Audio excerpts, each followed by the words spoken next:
Welcome to the Plain Talk Podcast. I'm your host, Rob Port. Later in the show, Senator Kevin Cramer is on, as he is every week, to take your questions. Remember, you can submit your questions at any time just by emailing them to rob@sayanythingblog.com.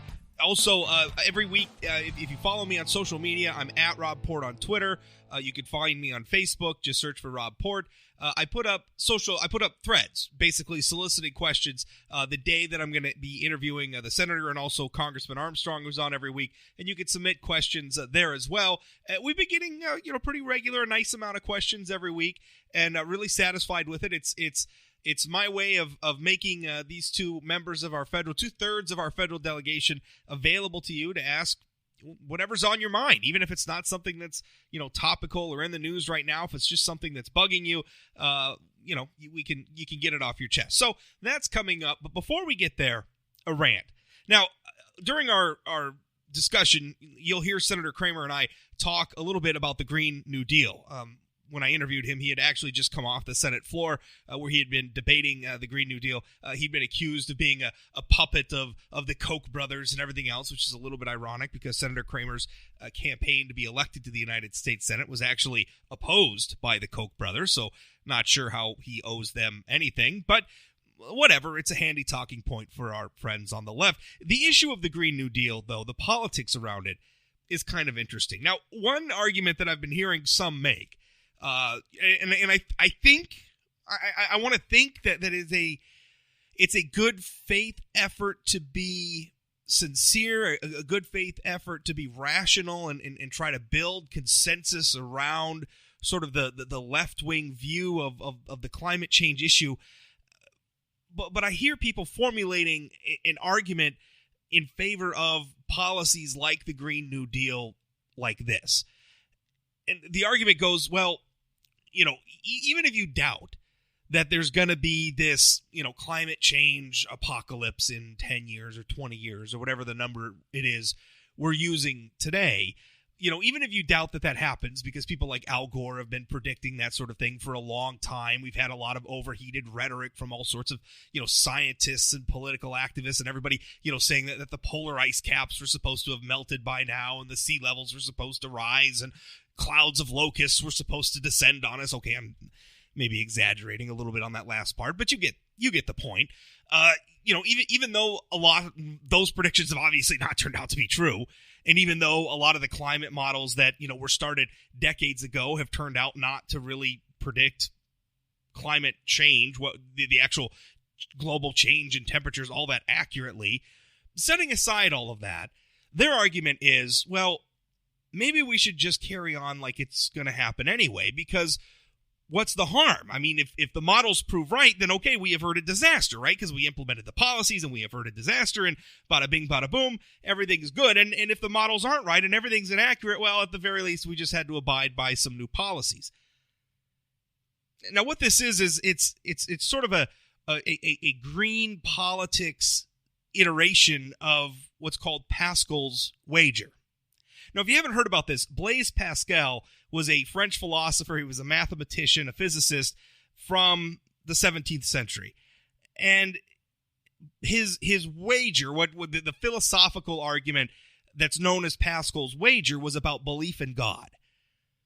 And what Blaise Pascal said is that rational people should live as though God is real, right? So should live within the tenets of Christianity, should live as though God is real, because even if he's not real, at the very least, you've just, forgone maybe some luxuries or you've curbed some of your natural urges a little bit to live within the doctrines of Christian teaching. You gave up a little, but if Christians are right that God exists, then if you've lived in accordance with his laws, then you've done the right thing and you're not going to end up in hell, right? So he's saying, basically, the worst case scenario is you go to hell. So therefore, even if you don't think that God exists, maybe live in accordance with Christian teachings, because if he does exist, you won't end up in hell.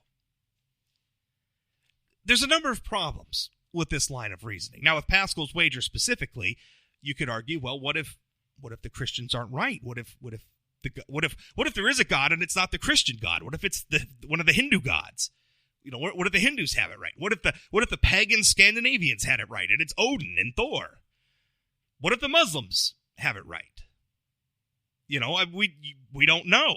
So what if the the Muslims have it right, but you've been living in accordance with Christian teachings and you still go to hell? That's the problem with Pascal's wager. Also, any number of things could be true. There's some fundamental reasons to say that this is not a rational way to think about it. Also, I think maybe you could argue, I like to think that if Christians are right about their God, and I'm not Christian, I'm an atheist, but if Christians are right about their God, I would like to think that, I would hope that adherence to his teachings or his laws or what have you, customs, mores, were heartfelt and sincere. I feel like sincerity should matter in all of that. And if you're just doing it, as a calculated thing to avoid hell, well, maybe God's not going to look too kindly on that. But those same flaws in the reasoning apply to the green energy, the climate change debate, right? So those arguing, saying, well, it's just a little bit of change, right? You just put up with some regulation, just put up with some of the policies, the taxes, the regulations, and everything else that we want to put in place, and we might avoid a climate change apocalypse, or at the very least, we just have to live with these regulations and policies. Now, the problem with this thinking is, well, what if they're wrong? What if we don't really understand the impacts of human activity on climate change all that much to begin with? Because I'm not convinced that we do, based on the fact that models a lot of times can't accurately predict climate trends over time. What if a certain type of human activity that we might curb through regulation has some other side effect, right? The thing to remember is sometimes we have this climate change debate and we pretend as though, there's only one cause and one effect, right? There's only human activity, and the only effect is climate change. And, well, that's just not true. I mean, what if we curb human activity and we drop CO2 levels and there's some issue where it causes, vegetation to have problems? These things are unpredictable. There's all sorts of variables. And by the way, human activity isn't certainly not the only variable on climate change. Things like solar activity and whatnot are also have a lot to do with climate change. So this is the fundamental problem. And what worries me is that the climate change debate is surrounded by all of this overheated rhetoric about how again and again and again, they predict, well, we're going to have a climate change apocalypse, and they keep making these predictions in 10 and 20 years. Al Gore's made a lot of them.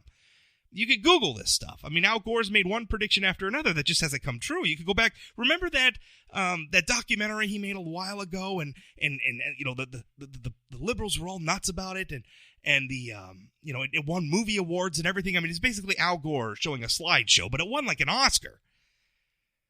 A lot of the predictions made in that movie, An Inconvenient Truth is what it was called, a lot of them turned out to be inaccurate. They just didn't come true.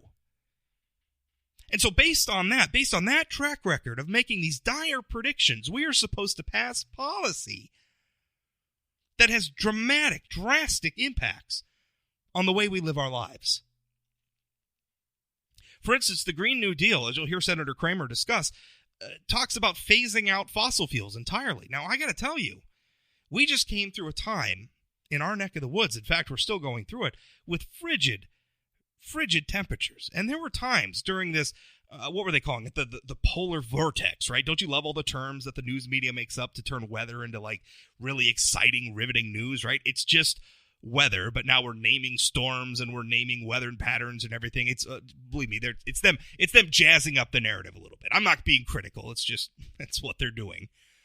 But the polar vortex came through, and if you looked carefully at which sources of energy were providing power to the grid to keep your lights on, to keep your furnaces running, it wasn't solar, not in our neck of the woods, and it wasn't wind power in our neck of the woods. It was coal. It was natural gas. And to a much smaller extent, it was nuclear power. That's right. In our region, that's what provided the power. That's what kept the lights on. Now, if we did away with those things, I mean, not only would we be moving to less reliable forms of energy that couldn't necessarily keep the lights on when it gets really, really cold, and that's important. I mean, that's not just a luxury in our part of the world. That's life and death. If we lose heat when it's 30 below outside, that's people's lives are in danger. But also those other forms of electricity, absent government subsidy, are hugely more expensive. Even if we got rid of something like oil, do you know how much of an impact that would have on our lives? I mean, think of how convenient it is. I mean, think of it.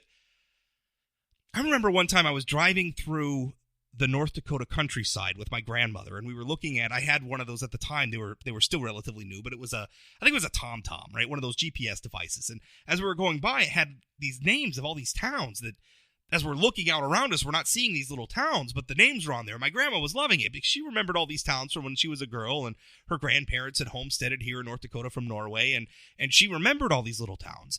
And I was asking her, well, where did they all go? And she said, well, we had to have little towns everywhere because everybody was getting around. A lot of people were still getting around by like horse and buggy, and even the automobiles that existed weren't that great. So we had to have a lot of little towns that were relatively close to the farm so that people could get into town and get back and within a day's trip. But as travel got better, a lot of those little towns shut down and we could get further and further. And if you think about it, I think about the luxury that we have today where for really not that much money, I mean, we all complain about the price of fuel, but in the right sort of fuel efficient car for a few $100, you could drive across the country on fuel. That's cheap. And by historical standards, that's kind of amazing. And if we didn't have oil anymore, what would we do? I mean, would we all be driving Teslas? Well, I mean, Teslas are really expensive cars. Most people can't afford a Tesla. And also, if all of our vehicles were powered by Tesla, who's providing all that electricity to the grid? Because now all of a sudden you're not using fuel anymore to power all those cars. Now you're using electricity. And where is that electricity coming from? Is it all going to come from wind turbines? Is it all going to come from solar? Now listen, I'm not opposed to changing the way we get our energy. I don't like people who are myopically in favor of wind energy any more than I like people who are myopically in favor of coal power. I think generally the market and technology and what works best, price and everything else, ought to dictate where we get our energy from.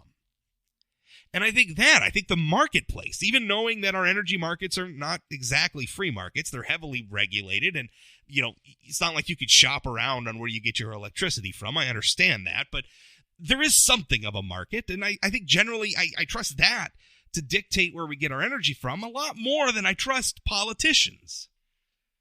Politicians who are offering as their logical basis for where we ought to get our energy as a sort of, Pascal's wager. Why not do it, they say? Because, we could be averting the disaster. Well, I say why not? A lot of those people making that argument don't live in places where things like oil and coal are important to the economy. For them, shutting down coal plants is no big deal. For us, it means our family members, our friends, our loved ones lose jobs. Not just if they work in the coal industry, but all those businesses around the coal industry, the restaurants that coal miners eat at and their families eat at, the shops where they shop at. There's a lot that can go bad. Now, again, if one day we find something that's just better, and in some ways, natural gas is very, very competitive with coal, and there are coal plants that are closing as a result of cheap natural gas. And by the way, it's kind of ironic because all these coal mines are shutting down and the liberal left is cheering, but it's fracking that unlocked all that natural gas that made the shutdown of all those coal plants possible in the first place. How ironic is that? But things change, and we find new and improved ways of doing things. We find better ways of doing things. And if coal goes away and we lose coal because we find better ways of doing things and we just don't need the coal plants anymore and we don't need the coal mines anymore, well, so be it. Let's not be Luddites. Let's not oppose change just for the sake of maintaining the status quo. By the way, do you know where the term Luddite came from? It was actually a labor movement. There was a figure. I don't know if he was an actual historical figure or maybe he's just a sort of a folklore hero, but his name was Ned Ludd. And he was a figure who was invented as or if he was invented, supposedly he was this worker who smashed a spinning jenny during the Industrial Revolution to oppose these new automated ways of weaving and everything else, because it was workers were afraid of losing their jobs. But Luddite is a pejorative today for good reason. You don't want to be a Luddite. You don't want to oppose progress. And I don't want to oppose progress either. I want us to find new and improved ways of doing things. I want us to be constantly moving forward in our society, in our world. That's what I want. But what I want that progress to be driven by is reality, is facts, the marketplace, what works best, pragmatism, not politics. And unfortunately, I think a lot of the people who are driving the Green New Deal, it's not really about what works best. It's not really about pragmatism. It's not even really, I think, about this impending apocalypse. And the reason why I could say that is because very often the people who say that we're heading towards this environmental disaster don't act like it themselves. I don't see many of these Hollywood celebrities foregoing their private jets, even as they lecture the rest of us about our energy consumption. I don't see many of these politicians cutting down on their travel or cutting down on their lifestyle in order to abide by, their gloomy predictions for the future of the environment. I mean, heck, the Green New Deal, the Democrats, despite saying that we're like a decade or so away from a climate change apocalypse, we're complaining that Republicans rushed the Green New Deal to a vote. How ironic is that? Anyway, reality should drive where we go on energy, not politics. I think that's an important thing to keep in mind. That's it for the rant. Senator Cramer up next.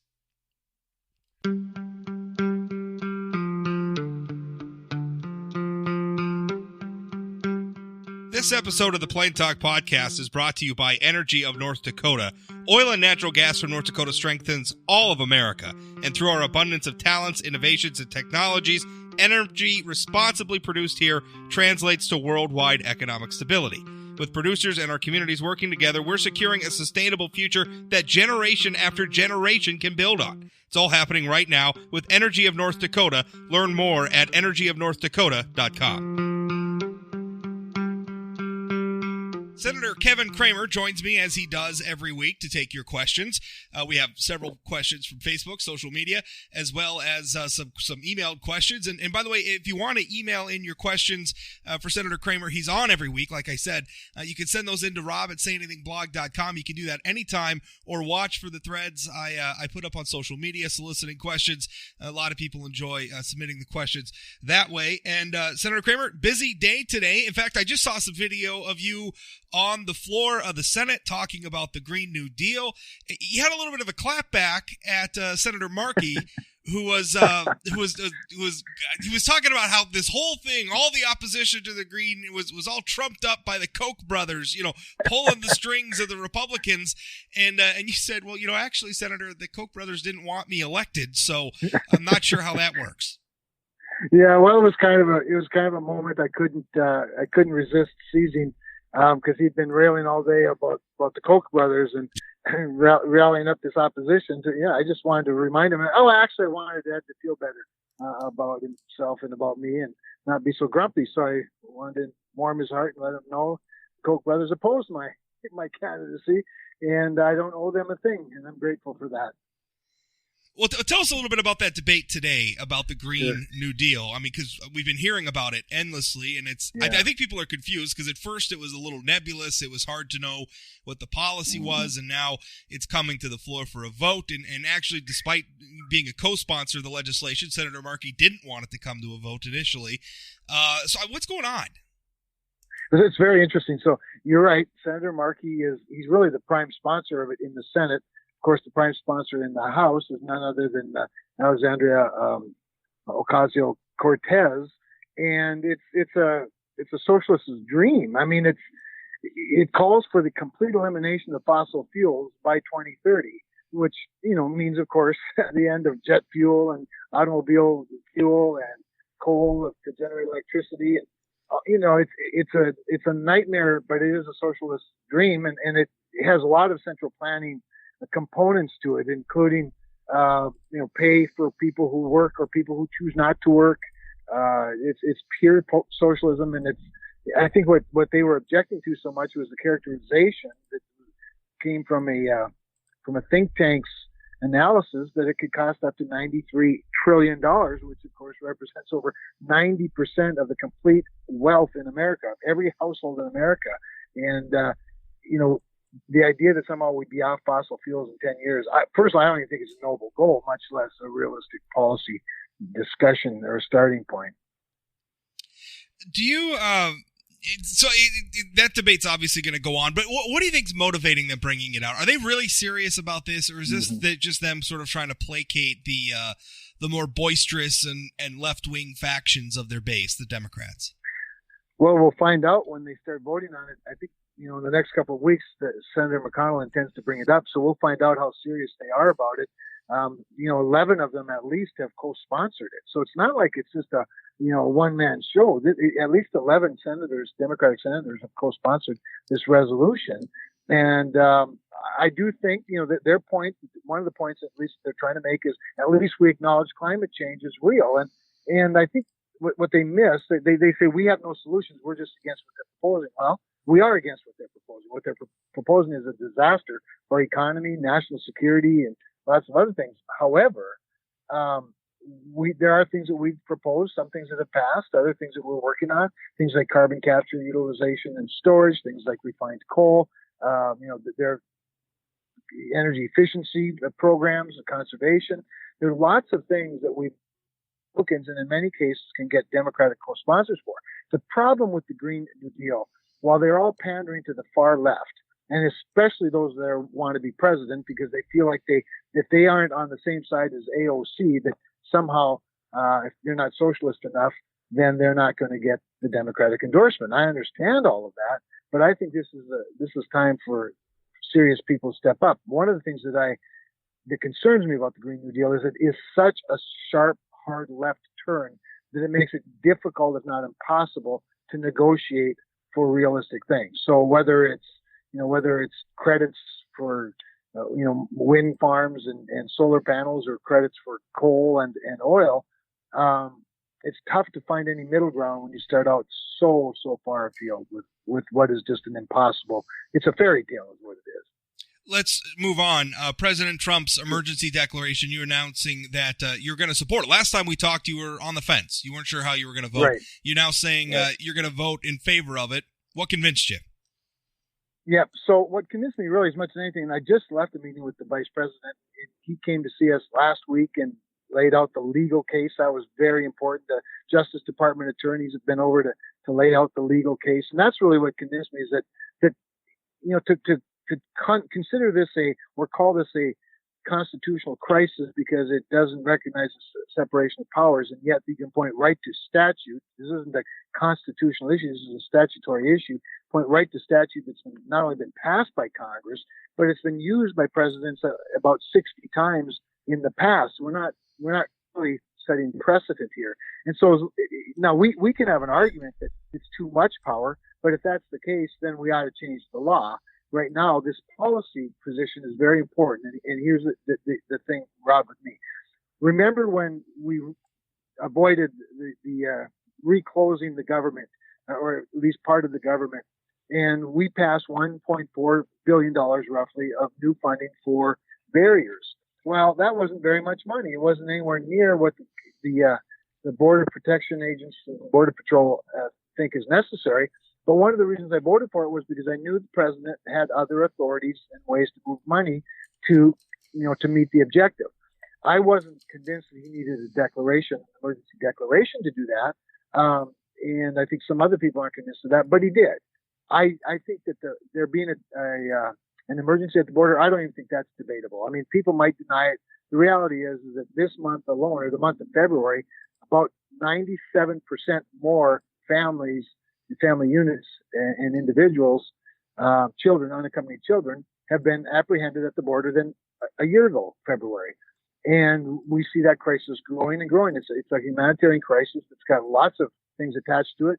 One of the biggest reasons is that we have a policy that attracts families, and in Central America, they have advertisements, including on billboards and pamphlets, encouraging people to, hook up with their broker, whoever it is that does these things.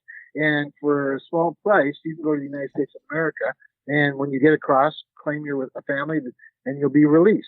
And so we have some warped incentives in the United States. But that doesn't change the crisis. And of course, as you probably know, illegal immigrants that come from places other than Mexico or Canada are treated differently than the Mexicans and Canadians across, because of course we just turn them around. You cannot do that with unaccompanied children or families. Well, you wouldn't want to do it with unaccompanied children, but with anybody that comes from someplace other than Mexico or Canada. And that's a whole new phenomenon, Rob, that we weren't dealing with in previous years. We have, speaking of immigration, there's actually a couple of questions from listeners, Sure. from Republicans that are about I think some legislation about bringing in high skill workers, but we'll get to that in a minute. Yeah. Before we get to the reader questions, last question from me. NDSU Bison made a trip to the White House, which by all accounts looked like a wonderful trip.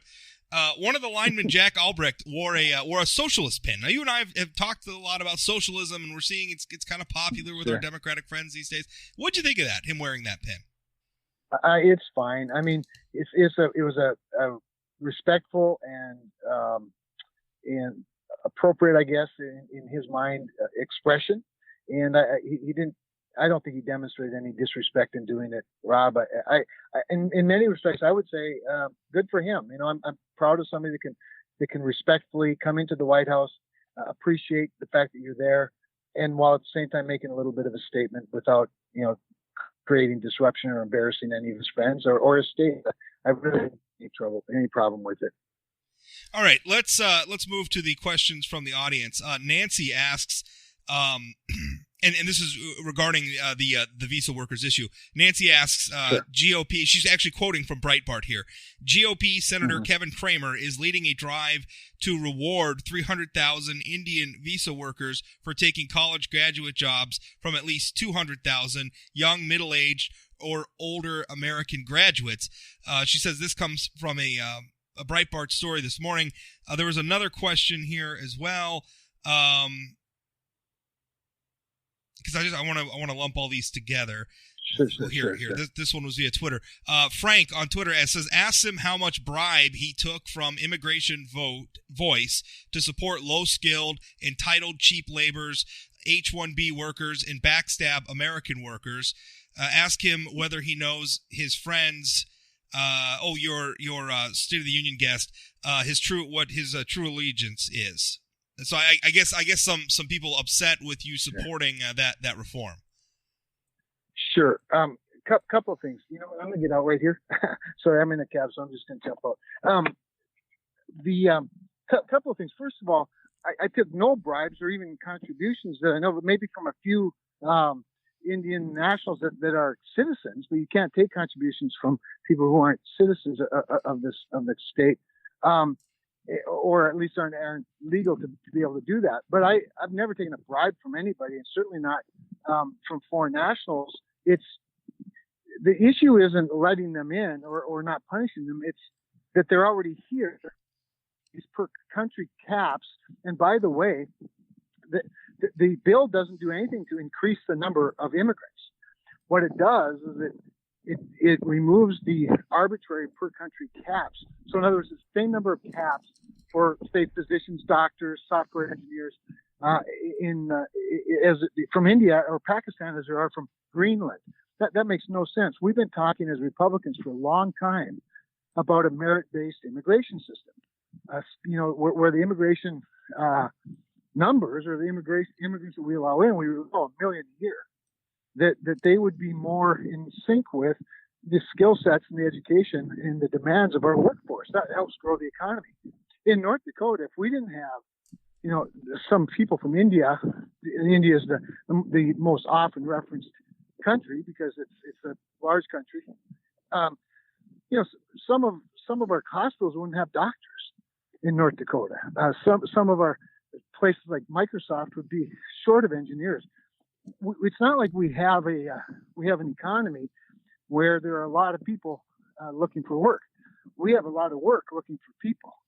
So I think this is just an incremental step in recognizing the workforce demands of the United States, and particularly North Dakota, while at the same time being, I think being faithful and rewarding the legal immigration system.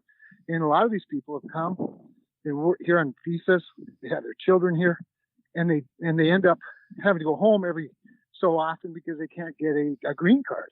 And as a result of that, they're not able to start businesses, they're not able to practice outside of their very narrow specific practice. So to me, it's a Mike Lee is actually the prime sponsor of the bill. And he's not exactly a guy that just thumbs his nose at the Constitution.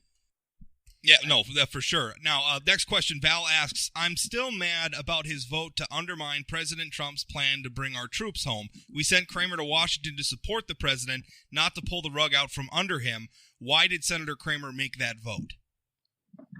Well, I think what we're referring to is a vote that the president actually supported. He actually put out a tweet supporting, and that was restating the really much of what he said and did, and that was regarding the withdrawal of troops from Syria, that it would be done in an orderly way that reinforces our support for the Kurds. And I think he tweeted his support for that.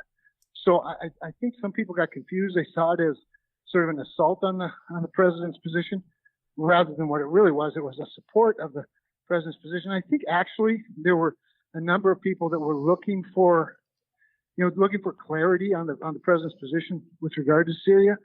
So it wasn't undermining in any way.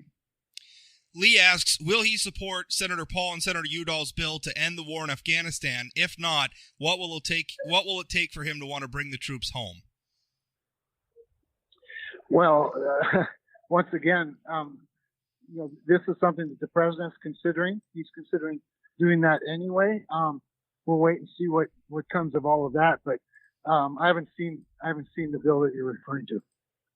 Hal asks, could Kevin talk to Trump about a Presidential Medal of Honor for Clint Hill, the Secret Service agent who jumped on the Kennedy vehicle trying to protect him? I absolutely will. I think it's a reasonable request. I think others in North Dakota have been quite supportive of that, so I absolutely will. Cam says, when is the weak-kneed Republicans going to pass into law Trump's executive orders? When are they going to investigate the 14 or so stolen elections in the midterms? Okay, so we hopefully any week now. Every week I get more and more frustrated by the same question, because we just don't quite have the 50 that we need to change that rule to reduce the time from 30 hours to 2 hours of debate. I am so for it. I'm pushing hard for it. I think we're probably close to 50, but we aren't quite there yet. But hopefully in the next couple of weeks. Frank asks, will he look into AO's, and I'm talking about Representative Alexandria Ocasio-Cortez's violations in election laws? It appears to be pretty concerning violation with a PAC. Well, that's not really my role to look into that. I mean, it's been revealed. I would expect the Federal Elections Commission is probably already looking into it. She's a member of the House of Representatives. It would really be up to the House if any further congressional action was required. Steve asks, and this question's been asked before, what were the circumstances whereby he did not vote on the Born Alive Protection Act? I know you've answered that before, but Steve's asking it again, so we may as well explain it again. Sure. So it was simply a matter of the weather in Minneapolis. It prevented an airplane from leaving there, and actually not leaving there and going to Washington, but leaving there to come to Bismarck, which was the plane I was to get on. Realizing it was going to be much later than even the next plane. I got on the next plane, which was also late coming for the same reasons, also late coming back to Bismarck. And so both Senator Tim Scott and I were unable to be here for the vote. Now, we got in that evening later, and had there been, let's just say, for example, had there been 58 votes already, and the two more would have made the difference. Of course, they would have left the key open. Senator McConnell would have waited for us if it was to midnight. It wasn't. It was about 9 or 9:30. But since there were only 53 votes, our two would have made it 55. We would never, you wouldn't have made any difference in the outcome. However, I think it's important to note that both Tim and I were co-sponsors of the bill. So our position and our support for it was never in question, and still shouldn't be. But I appreciate the opportunity that people give me to straighten it out and inform people what happened. It's my hope, by the way, that we get to do this again sometime, that we can bring this thing up. And it's outrageous to me that all but 3 Democrats, opposed a bill to make it illegal to kill a baby after they're born. Last question. Ron asks, why did he get rid of getting input by email? Why doesn't his comment form on his website email a record of what we sent and when? How lucky does he feel that right-wing bloggers don't call him out for his lazy, unresponsive office? I have no idea what he's talking about, what the person's talking about, other than I would say this: we aren't in an office yet. So we're still in transition. Our move-in day for our office in Washington is April 11th at this point.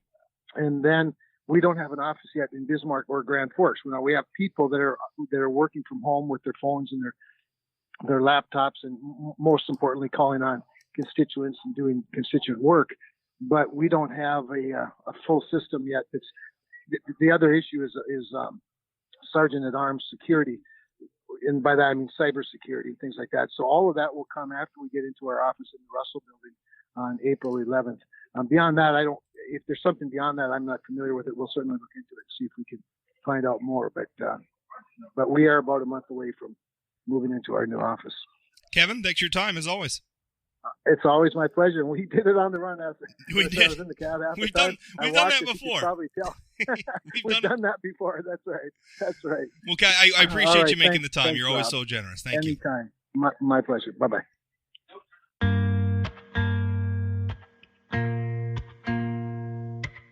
That's it for today's episode of Plain Talk. Remember, you can submit questions for Senator Cramer every week, or really whenever you want. Just email him to rob@sayanythingblog.com.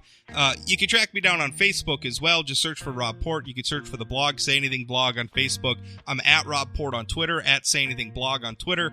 Track me down if you have any feedback on the show, you want to submit questions. I'm very easy, very accessible to get in touch with. Remember, you can find the podcast on the podcasting platform of your choice. Just search for Plain Talk with Rob Port. And if you're having any trouble subscribing to the podcast, listening to the podcast, anything at all, just reach out to me, and I'm happy to help. Or just reach out to me to say hi, because I like it when people say hi. Thanks for listening. We'll talk again.